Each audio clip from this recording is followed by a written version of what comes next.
안녕하세요. 오늘은 지리로 보는 구약 성경의 개관을 살펴보도록 하겠습니다. 성경은 하나님의 구속 사역을 기록하고 있습니다. 그리고 성경은 지리학적 내용들이 집약되어 있는 책들입니다. 성경 이야기는 이스라엘 지역과 초기 교회 그리고 무엇보다도 예수 그리스도의 이야기로 펼쳐져 있습니다.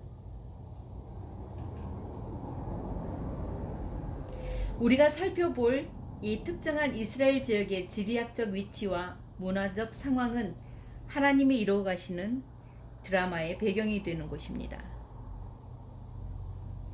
지형에 대해 얘기해 볼까요? 가장 가까운 곳, 우리가 살고 있는 우리나라의 지도를 보면 정치적인 그리고 군사적으로 주요한 위치에 있음을 볼 수 있습니다.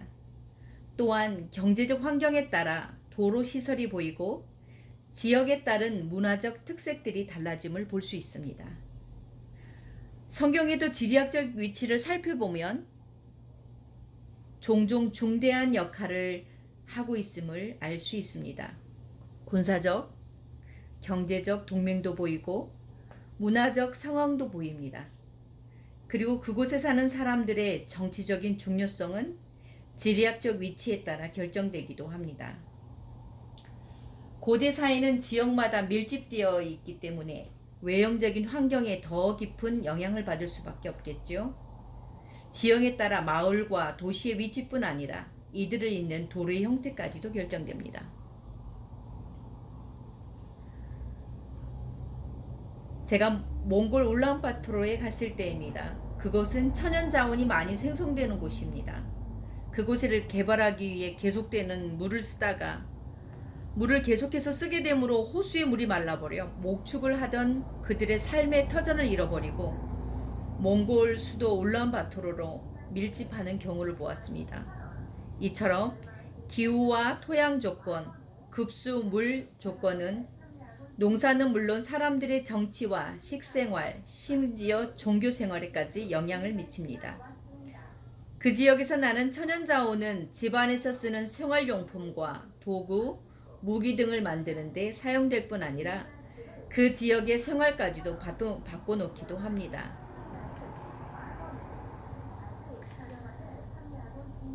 이 그림은 이스라엘에서 나는 보리, 그리고 밀, 석류, 감람나무, 대추야자, 무화과, 포도 이런 종류의 그림입니다. 젖과 꿀이 흐르는 땅에 데려가며 하노라라고 출애굽기 3장 8절에 나와 있는 공류들이 보이고 있습니다. 따라서 성경을 배우고 있고 이처럼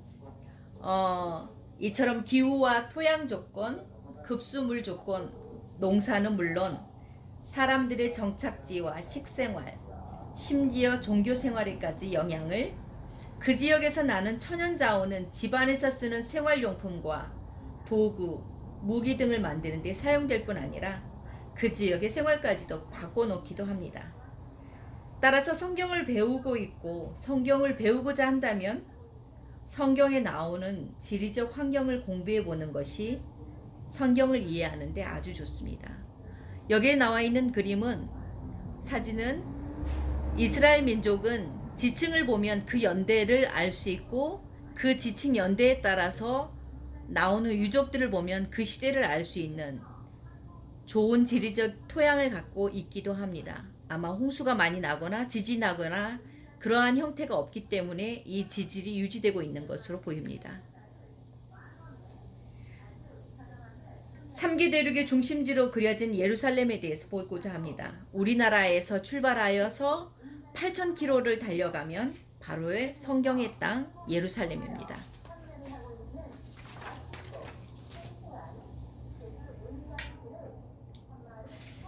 이곳에 세 개의 지역 이름이 보이고 초승달 모양의 표시가 되어 있는 것이 보이죠? 이곳이 비옥한 초승달 지역이라고 합니다. 여러분이 많이 들어보이는 곳이 익숙한 이름들이 나오기 시작할 겁니다. 메소포타미아, 나일강, 그리고 그리스 로마 문명, 이스라엘 지역에 가나안인 레반트가 문명이 보입니다. 나일강 문명과 메소포타미아 문명은 저희들이 알고 있는 것처럼 네, 맞습니다. 세계 4대 문명의 발상지가 떠오르는 곳입니다. 그럼 세계 4대 문명의 발상지는 어디일까요? 우리들의 기억을 한번 더듬어 볼까요? 첫 번째는 황하유역의 문명입니다. 황하유역의 문명은 BC 3000년경에 발생한 문명이고요. 인더스 문명입니다. BC 3000년에서 2500년 사이의 문명으로 볼 수가 있고요. BC 3000년경에 발생한 나일강 유역의 이집트 문명, 티그리스, 유프라테스강 유역의 메소포타미아 문명들을 들 수 있습니다. 그곳에서 두 곳, 오늘 우리가 살펴보게 될 나일강 문명과 메소포타미아 문명은 두 곳이 모여있는 이 지역이 바로 구약 성경에서 다룰 지역입니다. 뭔가 느낌이 오고 있지요? 오늘 우리가 살펴볼 이 지역, 비옥한 초승달 모양의 이 지역은 일찍부터 농경 생활을 하기에 유리했던 근동 일대입니다. 비옥한 초승달 지역이라고 불렸으며 또한 강수량이 많았고 일찍이 관계시설이나 발달로 물이 충분한 데다가 기후가 적절히 도시국가로 성장할 수 있는 좋은 지형이기도 합니다. 이곳에 나와 있는 메소포타미아 지역은 아브라함의 고향이기도 한 지역입니다. 메소포타미아는 많은 시기에 성경의 배경으로 없어서는 안 될 지역이죠. 창세기는 메소포타미아에서 아브라함의 고향이 있다고 말합니다. 창세기 11장과 12장에 나와 있습니다. 메소포타미아에 세워졌던 아수르 그리고 바벨론 또한 구약의 역사서, 예언서 자주 등장하는 나라입니다. 예루살렘에서 잡혀간 유대 사람들은 바벨론의 오랜 세월 동안에 여기 바벨론이 보이죠? 오랜 세월 동안에 또한 구약의 오랜 세월 동안에 포로로 지냈으며 잡혀간 곳이기도 합니다. 이들의 후손들은 또한 초기 교회의 첫 오순절 사건에 등장하기도 했던 곳이기도 합니다. 다음은 레반트 그림을 보도록 하겠습니다. 이스라엘 즉 가나안이라고 하는데요. 역사상 지중해 동쪽 해안에 위치한 곳입니다. 베네치아 사람과 십자군의 결과로 생긴 두로와 시돈 등의 상업도시 건설과 관련이 있는 곳이기도 합니다. 소아시아의 시리아와 연안 지역들을 뜻하기도 하고 아나톨리아라고도 쓰이는데 중동 또는 고대 근동의 동의어입니다. 이 레반트 지역을 자세히 들여다보면 메소포타미아 지역과 이집트 사이에 있어서 양쪽의 거대 문명을 연결하는 교량 역할을 합니다. 그리고 이곳은 큰 강은 없지만 작물을 생산하기에 적절한 비가 내리고 높은 산지에서 흘러내리는 작은 강들이 있어서 물을 공급할 수 있습니다. 시리아와 또 레바논 거대 문명이 충돌하는 지역이기도 합니다. 오늘날 시리아와 레바논의 영토는 대부분 레반트 북쪽에 해당합니다. 여기에서 터키 남부가 포함됩니다. 길기리아 평원이 있는 곳이기도 하고요. 우리가 여기서 길기리아 다소 출신 하면 떠오르는 인물이 있죠. 네, 맞습니다. 바울의 고향이죠. 제가 이스라엘에 갔을 때 헤르몬 산을 볼 수 있었는데요. 헤르몬 산 고지가 2800m 정도 된다고 했습니다. 높은 산이었고 눈이 덮여 있거나 또는 구름으로 가려져 있어 보기가 어려웠었는데 잠깐 그 구름이 걷히던 헤르몬 산을 볼 수 있었습니다. 그때 당시에는 누군가 믿음 있는 사람의 기도였나? 라고 싶었을 정도로 감격스러운 산이기도 했었습니다. 헤르몬 산은 레바논 산맥의 남쪽 끝에 솟아 있습니다. 레바논 하면 떠오르는 것이 무엇이 있는지 한번 생각해 볼까요? 레바논. 네, 레바논 백향목입니다. 이곳의 백향목은 워낙 커서 선박이나 신전, 궁전 같은 큰 건물을 지는데 사용되었습니다. 솔로몬의 성전과 궁전을 지을 때도 이 레바논의 백향목을 사용했습니다.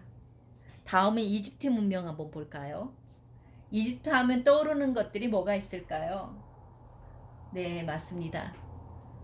피라미드, 스핑크스, 수많은 찬란한 고대 문명의 흔적이 남아있는 이집트 문명, 아프리카의 나일강 하구에 찬란한 문명의 꽃을 피운 이집트 문명을 나일강의 선물이라고 불립니다.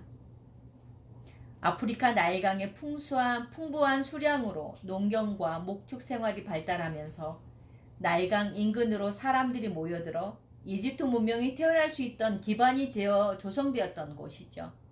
이집트 문명은 5천년 전부터 발전한 곳으로 보고 있습니다. 다음은 메소포타미아의 개관유입니다. 메소포타미아 지역은 유브라데스와 티그리스 강이 흐르고 아수르, 바벨론, 메데와 바사가 있고요. 나일강 유역은 상나일강과 하나일강이 보이며 태양신과 태양력이 있습니다. 침수 농업이 되어 있고요. 다음은 그리스 로마 지역입니다. 터키, 그리스, 로마로 이루어져 있고 터키는 다시 갈라디아와 소아시아로 나눠지고 그리스는 마게도니아와 아가야 지방으로 나눠집니다. 네 번째 레반트 지역입니다. 시리아, 레바논, 가나안과 요르다니 그리고 도로와 지파, 지역 구분, 기후와 농업을 볼 수 있습니다. 이 지역은 좀 더 확대된 이스라엘 지역의 모습입니다. 성경의 배경이 된 곳 이스라엘은 유럽과 아프리카 사이를 연결하는 중요한 위치에 있는 나라입니다. 이곳이 이스라엘입니다. 여호와께서 아브라함에게 이르시되 너는 너의 집, 친척과 아버지의 집을 떠나 내게 보여줄 땅으로 가라 했다라는 곳이 이곳에서 갈대아 우르에서 출발해서 이스라엘 땅으로 오는 이 경로를 말합니다. 내가 너로 큰 민족을 이루고 내게 복을 주어 내 이름을 창대하게 하리니 너는 복의 근원이 될지어다 라고 얘기합니다. 이스라엘 지역입니다. 여기에서 아시아와 이스라엘은 아프리카와 유럽을 잇는 중요한 자리이고 중요한 지형의 위치에 있습니다. 이곳은 이스라엘을 좀 더 확대한 모습입니다. 더 자세히 공부하는 시간을 갖도록 하겠습니다. 성경이 이스라엘의 모습입니다. 여리고로 내려가고 갯바게가 보이고요. 감람산에서 예루살렘으로 들여다보는 이 곳은 거리는 굉장히 짧은 곳에 있습니다. 그리고 베데스다 연목이 보이고요. 골고다 언덕이 보이고요. 예루살렘 성전이 보입니다. 이처럼 문명의 대이동은 이집트 문명에서 출발해서 메소포타미아 문명 그리고 그리스 문명, 구약과 신약을 연결합니다. 이 그림은 아시아와 아프리카와 유럽을 연결하는 중요한 위치에 있는 이 이스라엘 땅을 하나님이 지목하셨다는 거죠. 자, 다시 한번 메소포타미아 지역을 보도록 하겠습니다. 메소포타미아 지역을 자세히 살펴보면 아수르, 바벨론, 메데, 바사 나라의 성경에 나와 있는 국가들의 위치에 있습니다. 아수르, 바벨론, 우루 쪽입니다. 자, 다음은 메소포타미아 지역입니다. 네, 4개 나라가 보이지요. 이집트 개관입니다. 이집트 지역입니다. 우리가 살고 있는 고센 땅, 저희가 지금 보고 있는 이 고센 땅이 기억이 나시는가요? 성경 어느 부분에 나와 있는지 아시겠습니까? 네, 이곳이 바로 야곱 가족들이 이집트로 내려갔을 때 오늘 예배 시간에 말씀하셨던 야곱의 가족 70명이 이동했던, 그리고 요셉을 만나기 위해서 내려왔고 곡식을 찾으러 내려왔던 그곳, 그 고센 땅 지역을 여러분 지금 보고 계십니다. 상이집트와 하이집트로 나눠집니다. 그리고 우리가 생각한 거하고는 다르게 이 동서남북의 위치가 바뀌어 있는 걸 자세히 볼 필요가 있습니다.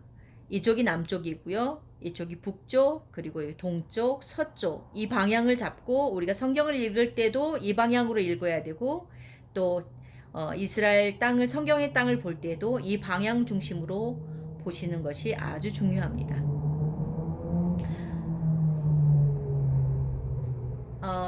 다음은 아시아, 아프리카, 유럽의 교량 역할을 했던 이스라엘의 대부분은 교량 역할을 하는 이스라엘은 대부분 경제를 도로에 의존했습니다.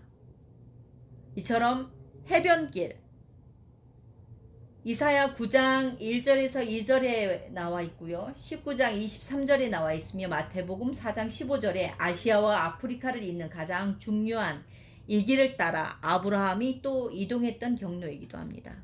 다음은 왕의 대로입니다. 민수기 20장 17절에 킹스 하이웨이는 요단 동편에 위치하여 이스라엘의 출애굽 때 사용했던 길로 아시아와 아프리카 내륙으로 연결시켜 줍니다. 남쪽이 홍해에서 끝나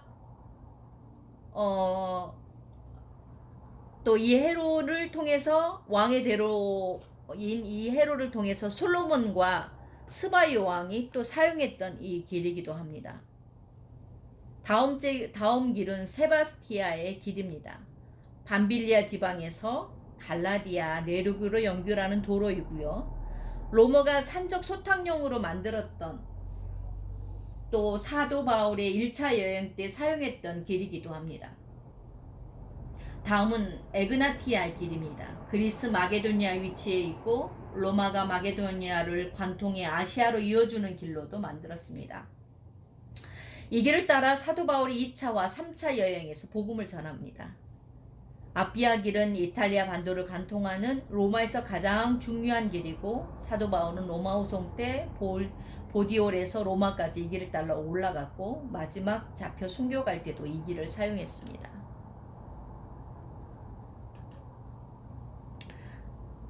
레반트 모습이고 성경 이스라엘의 모습입니다. 성경학자들은 이 지역을 로마의 동쪽에 위치하는 땅이라 하여 레반트라고 부릅니다.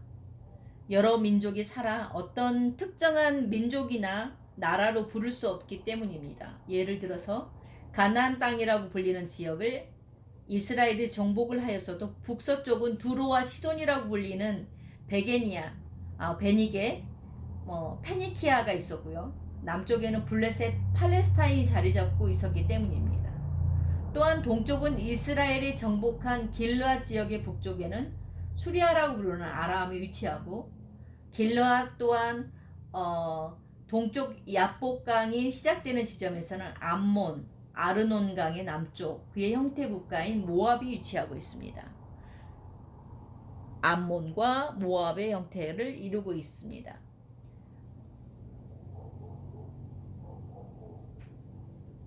모압이 위치하고 있는 모습이 지금 보이고 있고요. 그 다음에는 세렛강 남쪽에 있는 에서의 후손인 에돔 땅을 지금 저희가 보고 있습니다. 그러나 이해를 쉽게 하기 위해서 이 모든 지역을 고대 성경 이스라엘 땅으로 지칭하면서 시작해 보도록 하겠습니다. 다음은 좀 더 구체적으로 이스라엘을 보고자 하는데요.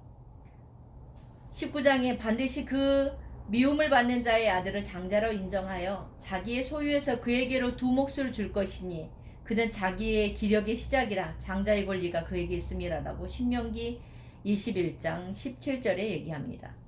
또한 대상 5장 1절에는 이스라엘의 장자 루벤의 아들들은 이러하니라. 루벤은 장자라도 그의 아버지와 침상을 더럽혔으므로 장자의 명분이 이스라엘의 아들 요셉의 자손에게 돌아가서 족보에 장자의 명분대로 기록하지 못하였느니라고 말씀하고 계십니다. 여기에서 12지파에 나눠지는 땅입니다. 므낫세 반, 갓지파, 루벤 지파가 위치하고 있고요. 암몬 모압 쪽입니다. 유다 지파를 볼 수가 있고요. 시므온 지파가 위치하는 곳입니다. 다음은 므낫세 지파고 에브라임 지파입니다. 베냐민 지파이고 다네 지파의 땅입니다. 이사갈, 스불론, 납달리, 아셀 지파의 땅입니다. 단이 올라가게 되죠. 자, 지역을 전체적으로 보면 지역 이름은 에손 자손 중에 족장은 이러하니라 라고 나오죠. 창세기 36장 15절 말씀에 에서의 장자 엘리바스의 자손으로 대만 족장, 오말 족장, 스보 족장, 그나스 족장이라는 얘기가 나오고, 그러나 민수기 32장 12절에는 그러나 그나스 사람 여분네 아들 갈렙이라고 해서 그나스 사람 여분네 아들 갈렙을 눈의 아들 여호수아는 여호와를 온전히 따랐느니라 하시면서 갈렙이 에서 자손임을 나타내고 있습니다. 유다 자손입니다. 네게부 지역이고요.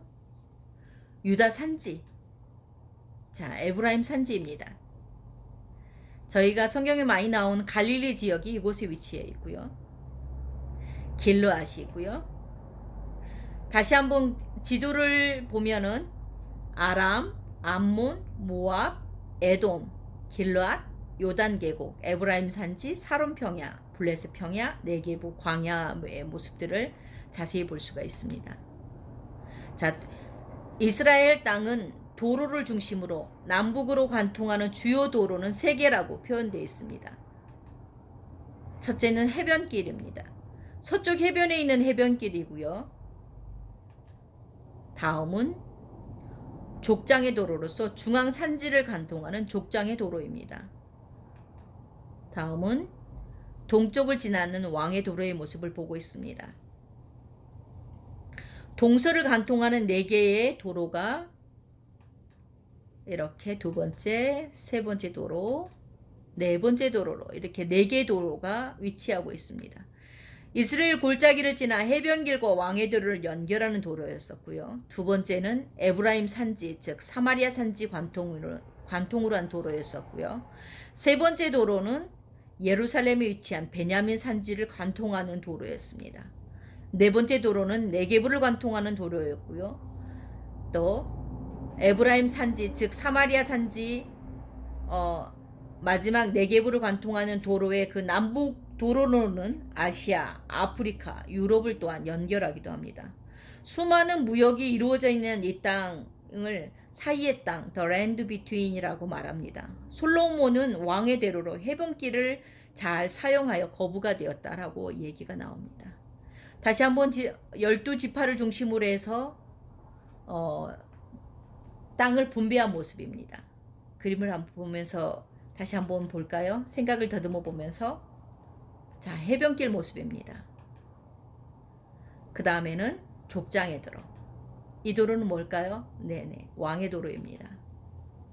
자, 첫 번째 도로, 두 번째 도로, 세 번째 도로, 네 번째 도로가 있고요. 지역은 지중해 지역과 갈릴리 바다, 염해, 그리고 블레셋 평야, 모압, 에돔, 암몬, 아람, 베니게를 중심으로 해서 자, 오른쪽부터 갑니다. 유다 광야고요. 유다 산지입니다. 에브라임 산지의 모습이고요. 사마리아가 있는 장소가 저곳입니다. 갈릴리 산지가 있는 모습이고요. 오른쪽에 우리가 말하는 아라비아 광야, 광야의 모습입니다. 네게부 지역이고요. 베냐민 산지입니다. 이스라엘 골짜기입니다. 갈멜산, 우리가 갈멜산에서 갈멜산 사건 성경에 나와 있는 지역이 저곳에 있습니다. 샤론 평야입니다. 악고 평야입니다. 요단 계곡이고요. 길르앗입니다. 바산 지역이고 길르앗 라못, 다음은 라빠 암몬, 헤스본 땅입니다. 길하라셋, 보스라 땅, 무깃도입니다. 세겜 수가 여인을 만났던 장소이고요. 사마리아 땅입니다. 베델이 이곳에 위치해 있고요. 마지막으로 예루살렘입니다. 여리고 땅이 바로 위에 위치해 있습니다. 헤브론과 가드 지역의 블레셋 땅이죠. 부엘세바입니다. 가데스 바네아고요. 블레셋의 가사 지역이고 그랄 지역의 요빠 지역에 그 다음에 아벡 전투가 있었던 아벡 지역이고 가이사랴가 이곳에 지중해 연안에 위치해 있는 것을 볼 수가 있습니다. 가버나움 지역입니다. 하솔, 단지파, 가이사라 빌립보 이렇게 해서 12지파의 위치를 볼 수가 있습니다.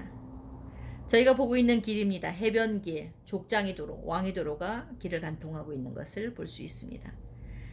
오른쪽에는 신의 광야와 신의 산의 모습이고요. 창세기 모습은 네게부를 중심으로, 출애굽 모습, 그 다음에 레위기, 민수기가 나와 있고요. 신명기, 여호수아, 사사기, 사무엘상, 왕상, 사무엘하, 왕하, 복음서 1과 복음서 2의 무대, 사도행전의 모습과 사도행전 2장의 모습입니다. 기후입니다. 이번에는 이스라엘을 중심으로 해서 기후를 한번 보도록 하겠습니다. 또 무리에게 이르시되 너희가 구름이 서쪽에서부터 이는 것을 보면 곧 말하기를 소나기가 오리라 하나니 과연 그러하고 남풍이 부는 것을 보면 말하기를 심히 더우리라 하나니 과연 그러하리라.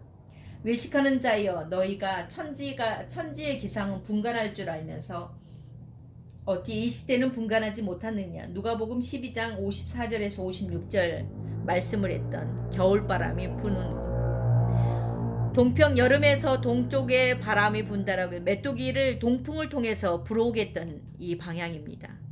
여름은 남쪽에서 불어오고 겨울은 또 서쪽에서 불어옵니다. 지질의 모습입니다. 저희가 알고 있는 이 바다 지역, 해안 평야, 언덕, 계곡, 고원지대, 분수령, 그 다음에 염해 사해 이렇게 나눠지고 이렇게 비가 오는 지역입니다. 지질의 모습을 보았다면 이제는 계절적인 모습을 보도록 하겠습니다.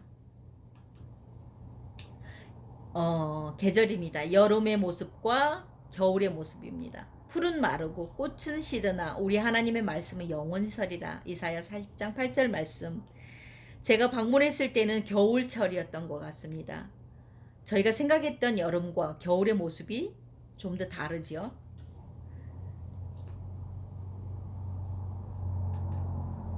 자, 기후를 보도록 합니다. 기후는 크게 우기와 건기를 볼 수가 있고요.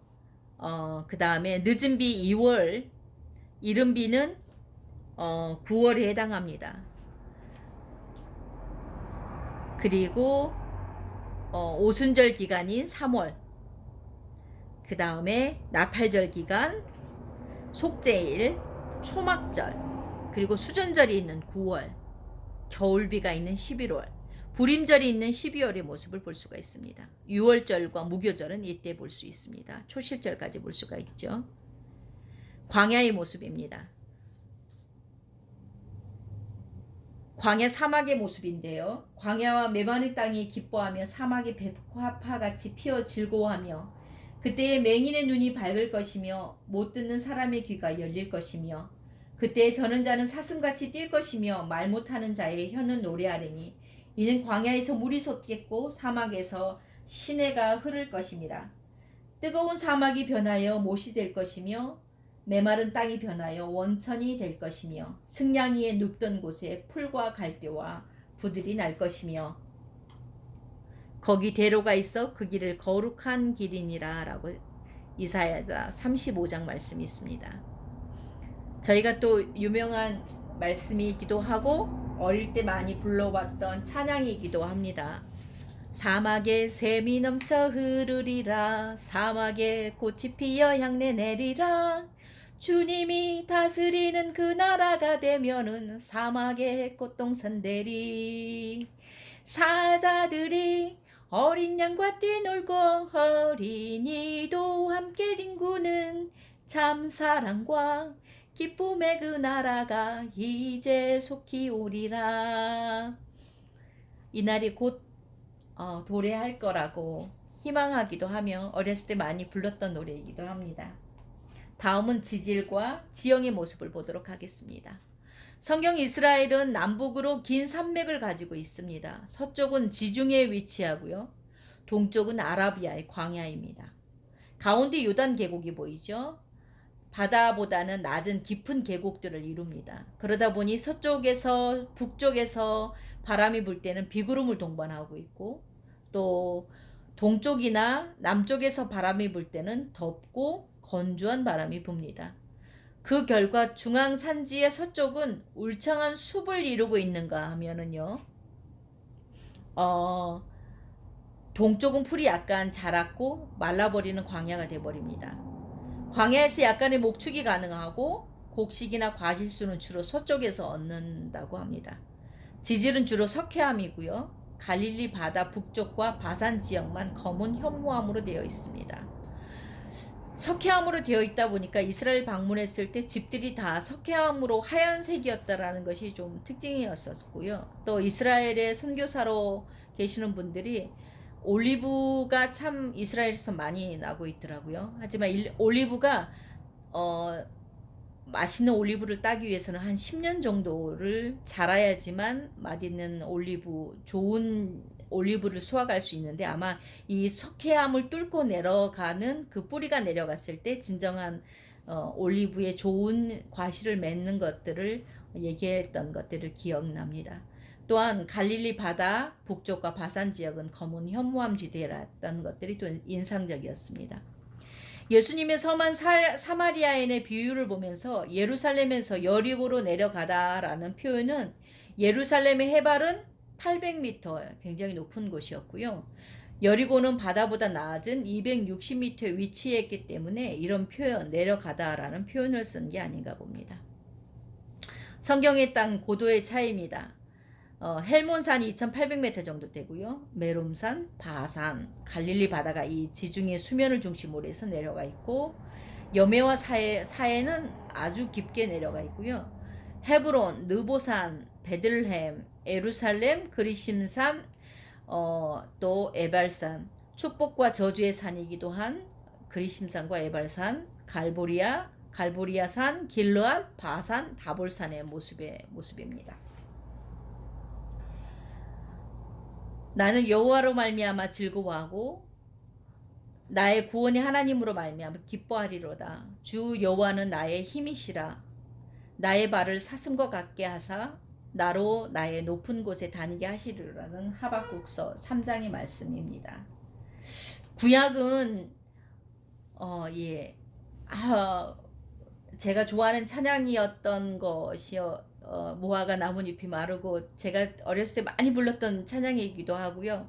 이 찬양 부를 때마다 어렸을 때 기억이 참 많이 났던 것 같습니다. 율동도 생각나기도 하고, 추억이 생각나는 그러한 노래입니다. 무화과 나뭇잎이 마르고 포도나무가 없고 감람나무 열매 그치고 논밭에 식물이 없어도 우리의 양떼가 없으며 외양간 송아지가 없어도 나는 여호와로 말미암아 즐거워할 것이고요.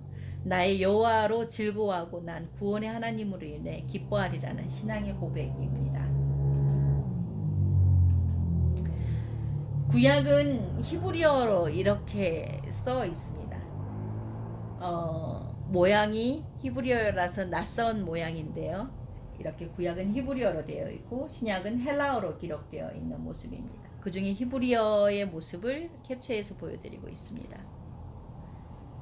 다음 시간에 살펴볼 지리로 보는 성경 내용을 개관을 한번 쭉 설명해 보았습니다. 창세기는 청동기 시대이고 출애굽과 여호수아는 청동기 시대 후기, 철기 시대부터 사사기, 왕국 시대의 사무엘과 역대하까지 다니엘의 예루살렘의 점령의 시대가 철기 문명입니다. 이 이야기의 스토리도 다음에 기회가 되면 말씀드리도록 하겠습니다. 유다와 이스라엘의 분열에 대한 얘기가, 그 다음에 북이스라엘의 멸망, 남유다의 멸망, 솔로몬의 성전의 파괴가 철기 시대를 중심으로 이루어졌고요. 페르시아 시대는 에스더와 말라기, 그 다음 중간기긴 헬라 시대, 하모니아 시대가 중간기고요. 마카비 가문 성전 봉헌과 로마 폼페이 성전산 점거가 이때 해당되고요. 로마 시대의 신약 시대로 이제 넘어가면서 BC 37년부터 AD 324년까지를 이 시대로 보고 있고,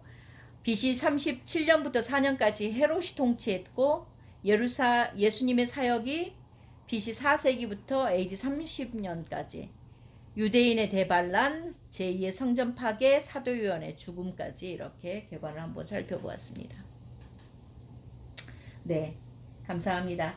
다음 시간에 살펴볼 구약 성경의 내용을 마무리하기로 하고요. 오늘은 지리로 보는 구약 성경, 지리의 개관 시간을 마치도록 하겠습니다. 감사합니다.